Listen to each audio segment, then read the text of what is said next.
ప్రభు నామానికే మహిమ కలుగును గాక. కూడి వచ్చిన మీ అందరికీ, కర్మల ఆత్మీయ సహవాస సంఘ విశ్వాసులందరికీ మన ప్రభువును ఆయన ప్రియ కుమారుడునైన యేసుక్రీస్తు వారి శ్రేష్టమైన నామములో శుభములు మరియు అందరికీ వందనాలండి. ఇర్మియా గ్రంథం 23వ అధ్యాయాన్ని మనం ధ్యానం చేసుకుందాం. ఇర్మియా గ్రంథం 23వ అధ్యాయం. ఇందులో ముఖ్యమైన అంశం ఏంటంటే కాపరులు, అబద్ధ ప్రవక్తలు. కాపరులు, అబద్ధ ప్రవక్తలు, వీరిద్దరి గురించి మనం ఈ అధ్యాయంలో ధ్యానం చేసుకోవచ్చు. మొదటి 4 వచనాలు మనం చూస్తే మరొకసారి చదువుతాం. యెహోవా వాక్కు ఇదే, నా మందలో చేరిన గొర్రెలను నశింపచేయుచు చెదరగొట్టు కాపరులకు శ్రమ. ఇశ్రాయేలు దేవుడైన యెహోవా తన జనులను మేపు కాపరులను గూర్చి ఇలాగున సెలవిచ్చుచున్నాడు. మీరు నా గొర్రెలను గూర్చి విచారణ చేయక నేను మేపుచున్న గొర్రెలను చెదరగొట్టి పారదోలెదిరి. ఇదిగో మీ దుష్క్రియలను బట్టి మిమ్మల్ని శిక్షింపబోచున్నాను. ఇదే యెహోవా వాక్కు. మరియు నేను వాటిని తోలివేసిన దేశంలన్నిటిలో నుండి నా గొర్రెల శాసమును సమకూర్చి తమ దొడ్లకు వాటిని రప్పించేదను. అవి అభివృద్ధి పొంది విస్తరించును. నేను వాటి మీద కాపురులను నియమించేదను. ఇక మీదట అవి భయపడకుండా, బెదిరిపోకుండాను, వాటిలో ఒకటనను తప్పిపోకుండాను వీరు నా గొర్రెలను మేపెదరు. ఇదే యెహోవా వాక్కు. దేవుడు మాట్లాడుతున్నటువంటి విషయం ఏంటంటే, నా మందలో చేరిన గొర్రెలను నశింపచేయుచు చెదరగొట్టు కాపురులకు శ్రమ అంటున్నాడు. చెదరగొట్టు కాపరుడు. దేవుని మంద, దేవుని ప్రజలు, దేవుని యొక్క మంద, దేవుని ప్రజలు, దేవుని యొక్క గొర్రెలు.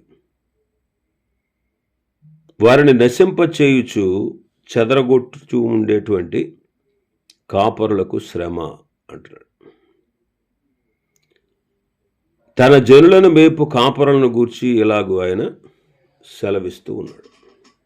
మరి తన జనులను మేపే కాపరులు ఎవరు అంటే, రాజులు, యాజకులు, ప్రవక్తలు, అధిపతులు, నాయకులు. వీళ్ళందరూ కూడా తన ప్రజలను మేపే కాపరులు. అయితే వాళ్ళు ఏం చేస్తున్నారు? వాటిని నశింప చేస్తూ ఉన్నారు, చెదరగొట్టుతూ ఉన్నారు. గొర్రెలను గూర్చి విచారణ చేయక వాటిని చెదరగొట్టి పారద్రోలుతూ ఉన్నారు. కాబట్టి ప్రభు అంటారు, ఇదిగో మీ దుష్క్రియలను బట్టి మిమ్మల్ని శిక్షింపబోచున్నాను. ఇదే యెహోవా వాక్కు అంటారు. యాక్చువల్గా ఇశ్రాయేలీలు చెరలోనికి వెళ్ళిపోవడానికి గల కారణం కాపరులు సరిగా లేకపోవడమే. మరి చూడండి, యోధా దేశాన్ని పరిపాలించేటువంటి రాజులు చాలామంది చెడ్డవారుగానే ఉన్నారు. ఎక్కడో ఒకళ్ళు ఇద్దరు మంచి రాజులు ఉన్నారు. మంచిగా పరిపాలన చేసి దేవుని మీద ఆధారపడి దేవుని కొరకు, దేవుని చిత్త ప్రకారంగా దేశాన్ని నడిపించినటువంటి రాజులు కొద్దిమంది. ఒకసారి ఆలోచన చేస్తే మనష్షే రాజు దేవుని యొక్క ఉగ్రతకు ప్రజలందరినీ పాత్రులుగా చేశాడు. ఎందుకంటే హేయమైన కార్యాలు అతడు చేశాడు. ప్రజలని విగ్రహారాధన వైపు మళ్లించాడు. అందుకే మనష్షే చేసినటువంటి ఆ కార్యాలను బట్టి దేవుడు వారి మీద కోపాన్ని మళ్లించుకోకుండా అతని తర్వాత తరములో వారు చేసినటువంటి మనష్షే ద్వారా జరిగించినటువంటి హేయమైన కార్యాలను బట్టి దేవుడు వారిని వారి మీద కోపగిస్తూ శిక్షిస్తూ చివరికి వారిని ఆయా దేశాలకు చెదరగొట్టాడు, శత్రువుల చేతికి అప్పగించాడు. అంటే కాపరి నడిపించాల్సిన వాడే ప్రజలను తప్పు మార్గంలోకి నడిపించారు. అందుకే ప్రభు అంటున్నారు, మీ దుష్క్రియలను బట్టి మిమ్మల్ని శిక్షిస్తాను, నా గొర్రెలన్నిటినీ మీరు చెదరగొట్టి పారదోలారు అంటాడు. కాబట్టి సంఘ కాపరులు, ఈనాటి సంఘ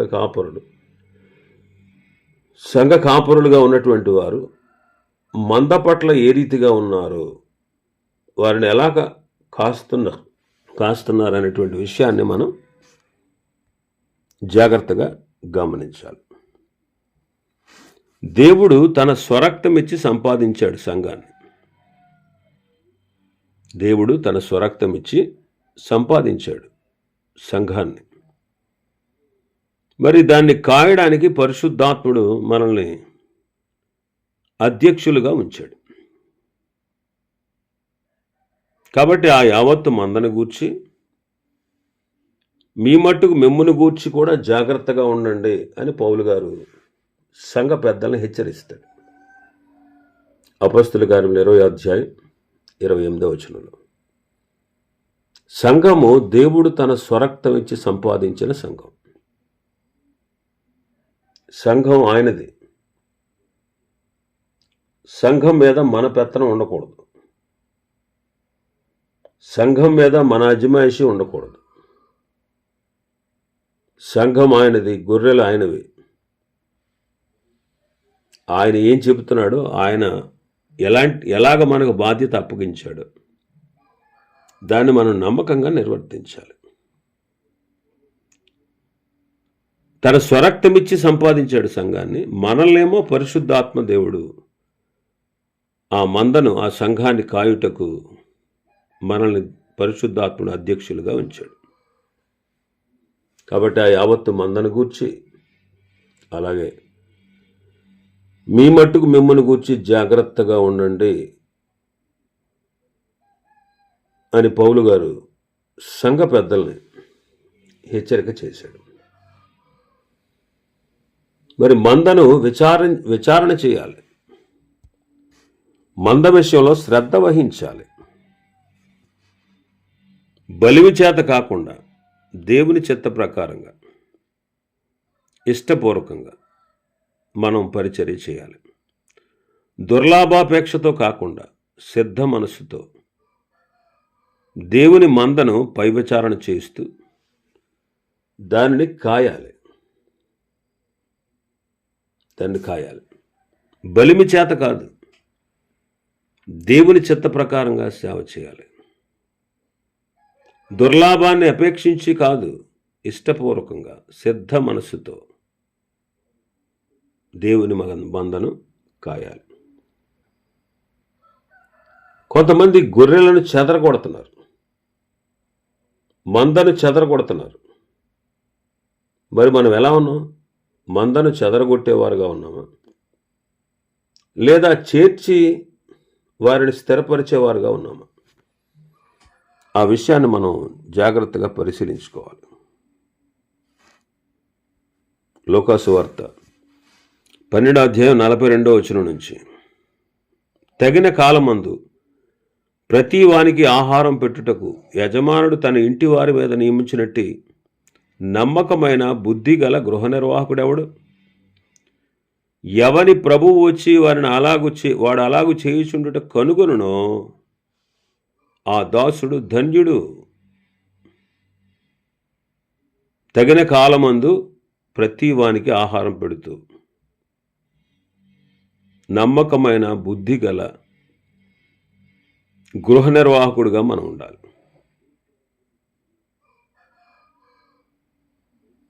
వాడు అలా చేస్తూ ఉన్నప్పుడు యజమానుడు వచ్చి కనుగొన్నాడు అనుకోండి, ఆ దాసుడు ధన్యుడు. తనకు కలిగిన దాని అంతటి మీద అతన్ని అధికారిగా నియమిస్తాడు. అలా కాకుండా ఆ దాసుడు, నా యజమానుడు ఆలస్యం చేస్తున్నాడు అని మనసులో అనుకుని దాసులను దాసీలను కొట్టి తిని త్రాగి మత్తుడుగా ఉండసాగితే, వాడు కనిపెట్టని దినములో ఎరుగని గడియలో ఆ దాసుని యజమానుడు వస్తాడు. వాడిని నరికించి అపనమ్మకస్తులతో వారిని పాలు నియమిస్తారు. కాబట్టి యజమానుడి చిత్తం ఎరిగి కూడా సిద్ధపడక అతని చిత్తము చొప్పున జరిగించక ఉండు దాసుడికి అనేకమైన దెబ్బలు తగులుతాయి అంటాడు. మరి సంఘం విషయంలో, కాపరత్వం విషయంలో, సంఘాన్ని కాయుటకు దేవుడిని అధ్యక్షుడిగా నియమించినటువంటి విషయంలో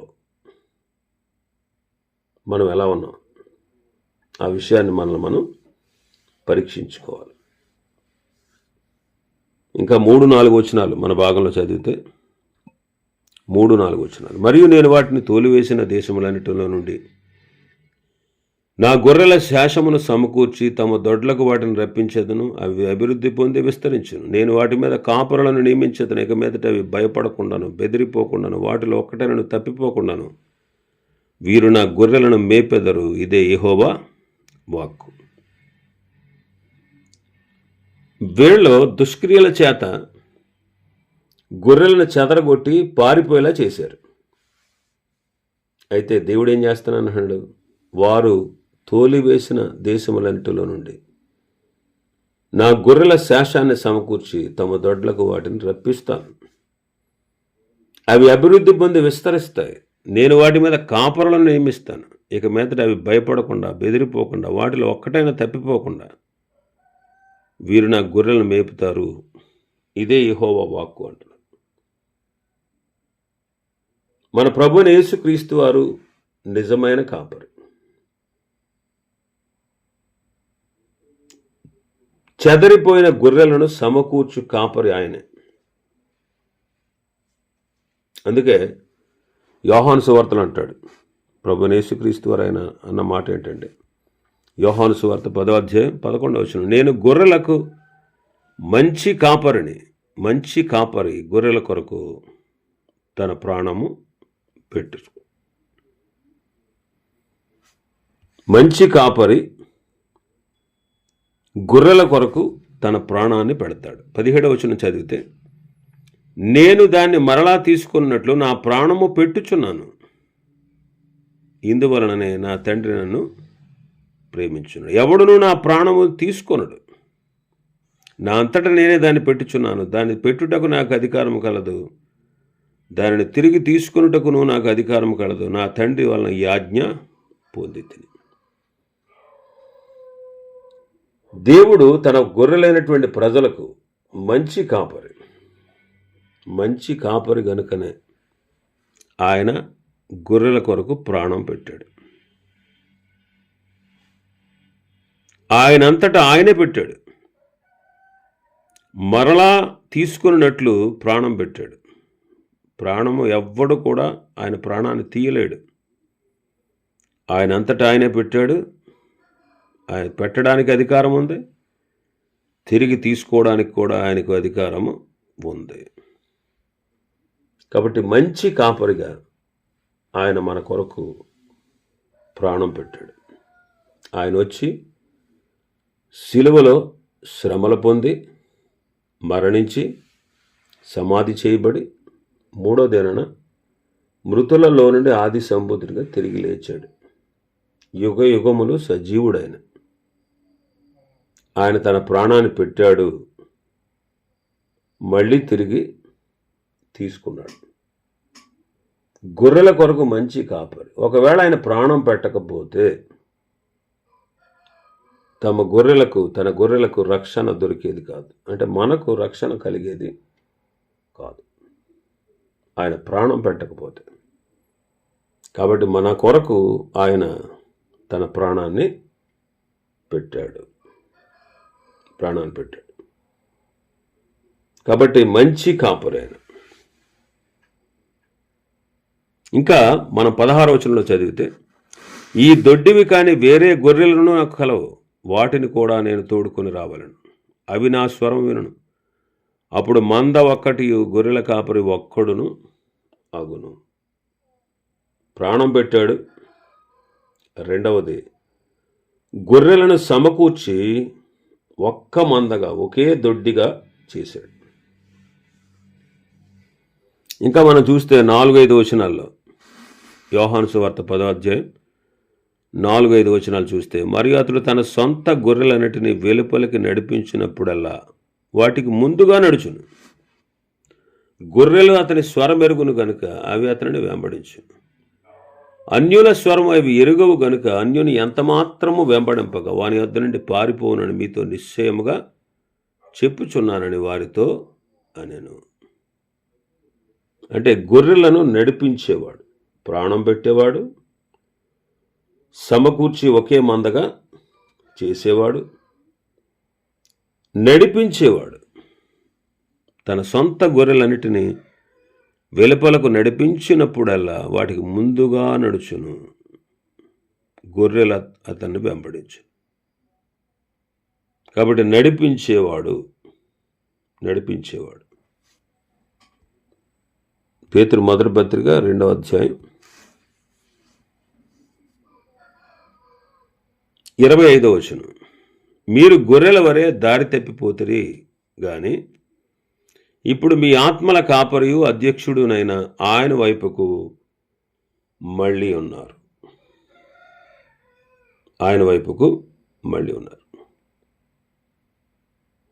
కాబట్టి గొర్రెలను నడిపించేవాడు. ఇంకా 27వ వచనం, యోహాను సువార్త 10వ అధ్యాయం 27వ వచనం, 27, 28, 29, నా గొర్రెలు నా స్వరం వినును, నేను వాటిని ఎరుగుదును, అవి నన్ను వెంబడించును. నేను వాటికి నిత్యజీవం ఇచ్చుచున్నాను గనుక అవి ఎన్నటికి నశింపవు. ఎవడనూ వాటిని నా చేతిలో నుండి అపహరింపడు. వాటిని నాకు ఇచ్చిన నా తండ్రి అందరికంటే గొప్పవాడు గనుక నా తండ్రి చేతిలో నుండి ఎవ్వడునూ వాటిని అపహరింపలేడు. గొర్రెలను పోషించి కాపాడుతున్నాడు. అవి ఎన్నటికీ నశించవు. ఎవడునో నా చేతిలో నుండి వాటిని, అంటే గొర్రెలను పోషించేవాడు, కాపాడి సంరక్షించేవాడు. హెబ్రీ పత్రిక 13వ అధ్యాయం,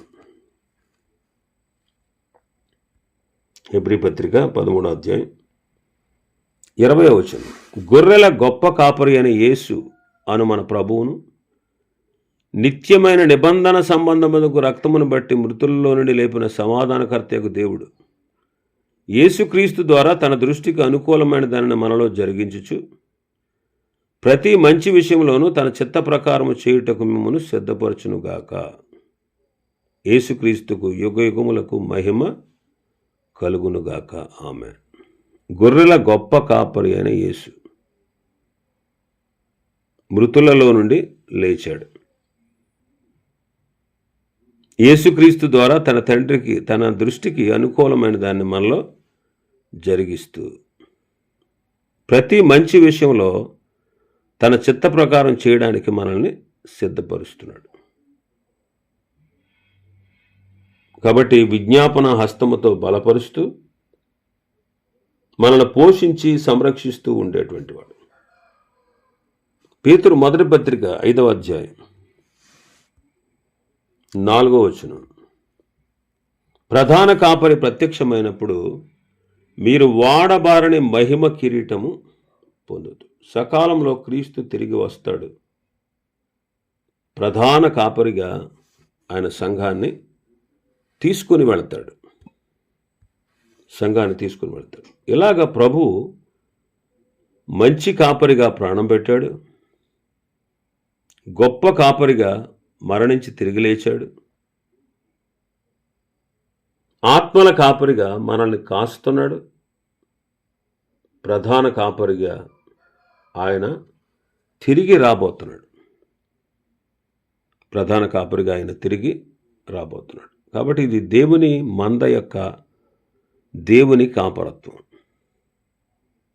ఆ రీతిగా దేవుడు తన మంద కొరకు ప్రాణం పెట్టాడు, మందలను సమకూర్చి ఒకే మందగా చేశాడు, నడిపిస్తున్నాడు, పోషించి కాపాడుతూ భద్రపరుస్తున్నాడు. ఆయన తిరిగి రాబోతున్నాడు. మనల్ని ప్రధాన కాపరిగా వచ్చి సంఘాన్ని తీసుకొని వెళ్ళబోతా ఉన్నాడు. అలాంటి కాపరి మన దేవుడు. మరి నిజంగా ఆయన గొర్రెలకు, ఆయన స్వరం విని ఆయన గొర్రెలకు, ఆయన చేత విమోచించబడిన గొర్రెలకు ఈ సత్యం తెలుస్తుంది. అన్యులు, దేవుణ్ణి ఎరగని వారు ఈ సత్యాన్ని ఎరగరు. ఎందుకంటే వారికి దేవుడు తన కృపనివ్వలేదు. మనకు దేవుడు తన కృపనిచ్చి ఆయన కాపరత్వం కింద ఉండేటువంటి గొప్ప భాగ్యానికి మనల్ని పాత్రులుగా చేశారు. మరి అబద్ధ ప్రవక్తల గురించి కూడా ఈ అధ్యాయంలో రాయబడి ఉంది. వారిని గురించి విపులంగా రేపటి దినం మనం ఈ అధ్యాయం నుండి ధ్యానం చేసుకుందాం. దేవుడి వర్తమాన వాక్యాన్ని మన వినికిడిలో ఆశీర్వదించునుగాక. ఆమేన్.